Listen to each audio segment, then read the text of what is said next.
Hello, everyone, and welcome back to another super cool radio interview. I'm your host, Matthew Thomas. Thank you so much for tuning in.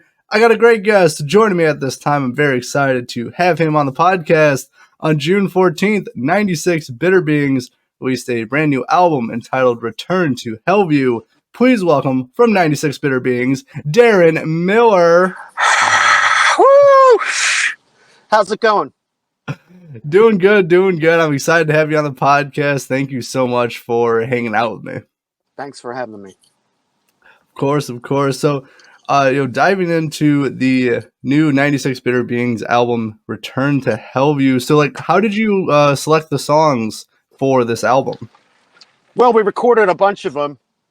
I wanted to get the Answer Can Be Found songs re-recorded and out because those are the ones that I thought could use the most, get the most out of being re-recorded. But we did a lot of them and just basically picked the best 9 or the 9 that were finished first, completely finished first. So it's not a new album in any sense, really, because it was recorded 3 years ago and then it's got old songs on it. So it's hard to call it a new album, but to many people it is. Yeah, I mean, obviously new to the public, but the whole kind of dynamic around it, that it's re-recorded songs off album that's been completed for a while, it's kind of a interesting dynamic. But for anyone listening, it is new to them at least. Yes, absolutely. So I'm curious. So I would say I listened to the original versions and I compared them to the ones off Return to Hellview, and you included some different elements and you kind of changed the song just a little bit. And I actually appreciate it. I like the re-recorded versions. So how was that process of re-recording and changing the songs a little bit, adding more details? Well, the goal was to try to get them to sound as much like the originals as possible, except improving things about the originals that I didn't think were good enough, or maybe the originals were lacking a little bit of atmosphere. So it was important to me to add a little stuff, take out some stuff from the originals, but basically to just get them to sound better. I tried to do the vocals. I did the same exact vocal tracks that I did on the originals. I didn't change anything about that approach. Everything, all the vocals that are on the new versions were the same thing I did on the others, about maybe 8 vocal tracks each song. And that's basically it. I wanted to add just a couple things. I wanted them to sound a lot like the originals. I didn't want to go crazy and do them totally different or make them sound live or anything. I was trying to just make them not as raw as they were, because I'm not a fan of raw. I don't like raw sounding music usually.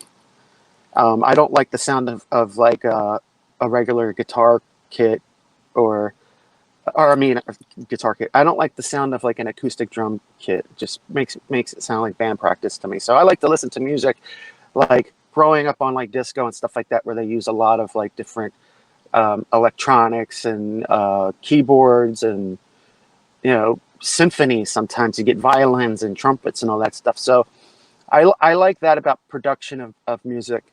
So I always wanted to do that. And with Answer Can Be Found in particular, I just thought that album was too raw. And Infiltrate, Destroy, Rebuild is a little, almost not too raw, but it was raw to the point where I said, let's get some Infiltrate, Destroy, Rebuild and Answer Can Be Found songs re-recorded and see how they sound. And I love them. I always really wanted to love The Way You Lived and Dressed in Decay. And I do love those songs, but I never liked the way they were recorded. So that was the opportunity there to go ahead and do that. So we did four Infiltrate songs, 4 Answer Can Be Found, and then we did Shippensburg, which is a song that never made it to Volume 1, which could be on Volume 1 now with the way that it sounds now, I think. But I don't know. I just wanted to focus on those 9, get them done, and then there's a whole bunch of others that we did, but probably going to start working on them,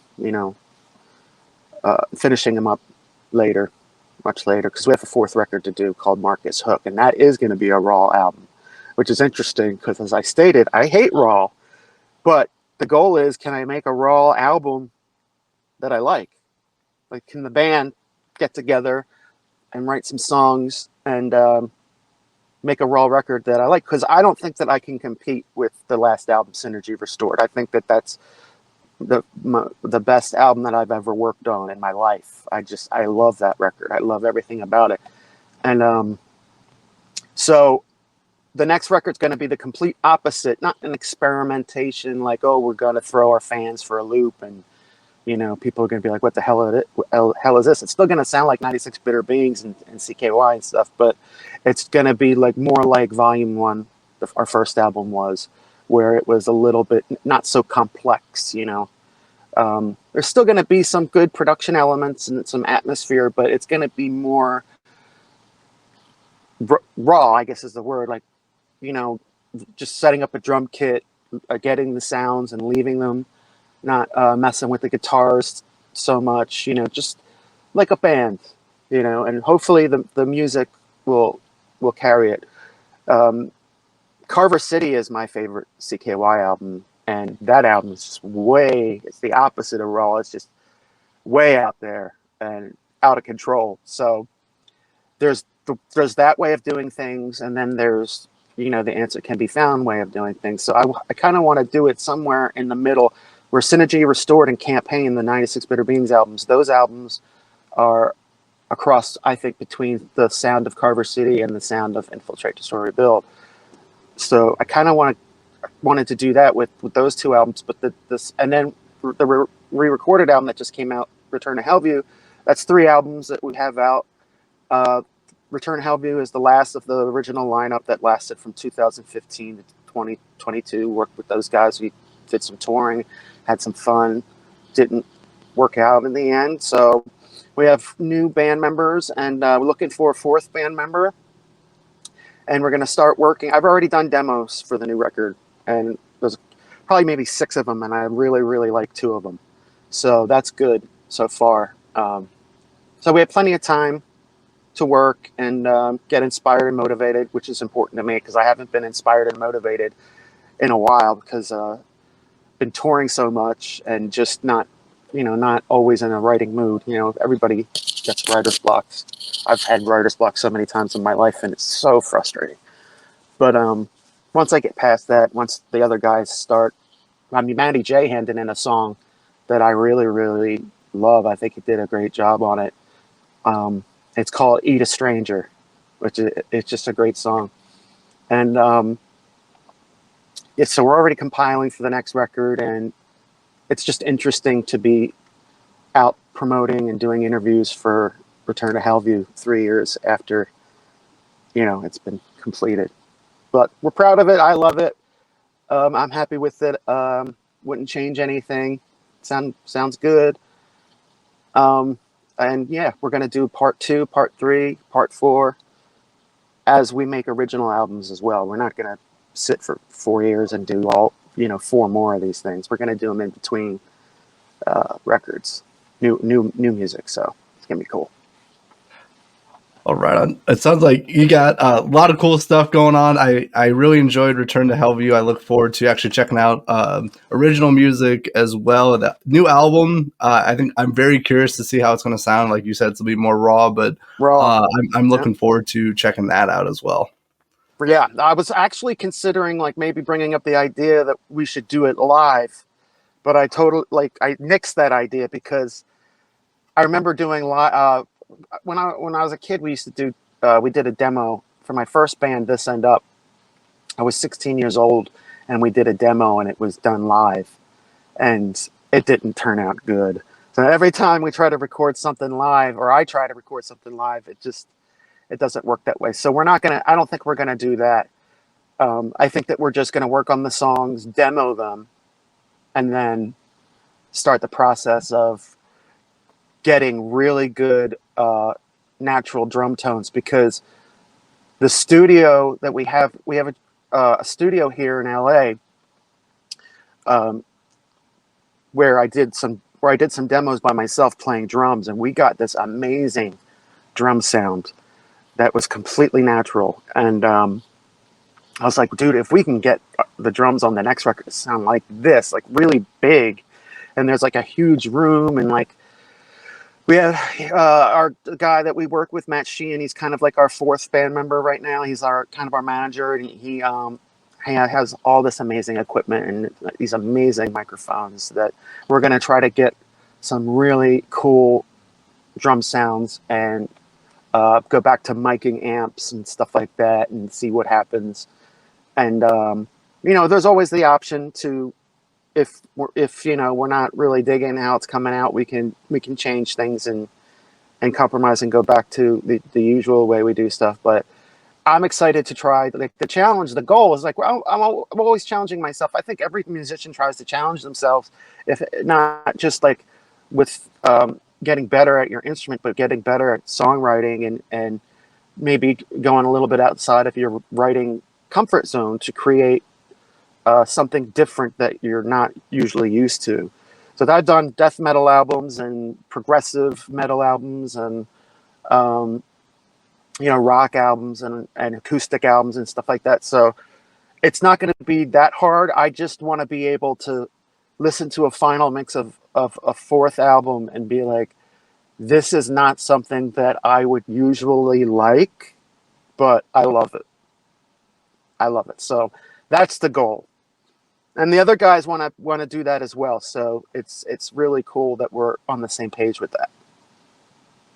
Oh no, definitely, for sure. Well, I'm very excited for that as well. Now, before we close this interview out, I also know that you're part of the band Malevolent Creation. So what are the plans with that band? We're doing a lot of touring and making a new record as well. I'm getting to work. I'm going to start writing for that album. Our bass player, Jesse Jolly, he's so fucking amazing. I have never seen anybody play bass the way he does. Maybe Alex Webster from Cannibal Corpse. He comes, maybe, I don't know. I think he might be a little bit better than Alex. I'm not sure. The shit that this guy does with his fingers is unbelievable. It's unfucking real. So he's comes up with these song titles that are so killer, like shit that I would never even think to come up with. So I'm going to try to limit my songwriting on the next Malevolent Creation album as much as I can, because I don't want to hear my songs.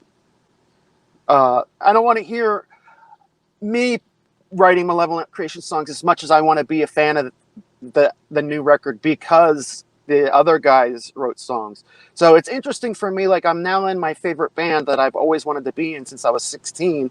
And it just seems, I'm not really used to the idea of writing songs for a band that I love so much, because I don't know if I could see it the same way as if I was involved in it. I'm definitely going to write songs and do all that stuff, but I just can't wait to hear what Phil and Jesse and Ronnie come up with, and I'm going to be a big fan of that. So, and the lyrics, I'd like to write some lyrics and some riffs and stuff, but I really want to see and hear what they come up with. I'm excited about that too. So it's a lot of work. I've never been busier in my life. That is crazy. Last year I did 56 shows in a row with one or 2 days break. So I've been busy traveling to places I've never even fucking heard of. It's insane. So we're going to China and India, back to the UK, and festivals and stuff like that. It's just crazy. I'm just glad to be traveling and touring again, and hopefully getting a tour with 96 Bitter Beings going up soon. We just need to look, I think, maybe for a new booking agent. All right, all that stuff sounds awesome. I'm very happy for both the bands you're in, that they are doing very well, and you're staying busy as well. And I really appreciate your time, and I thank you so much for stopping by Super Cool Radio. I appreciate you having me, and I'm glad that it worked so smoothly this time. Thank you. And follow me on Instagram, find me on Facebook, and the band 96 Bitter Beings on Facebook, Instagram, all the usual socials. I appreciate it. Of course. For Deron Miller, I'm your host always, Matthew Thomas. Thank you so much for watching and listening to Super Cool Radio. And remember, stay frosty.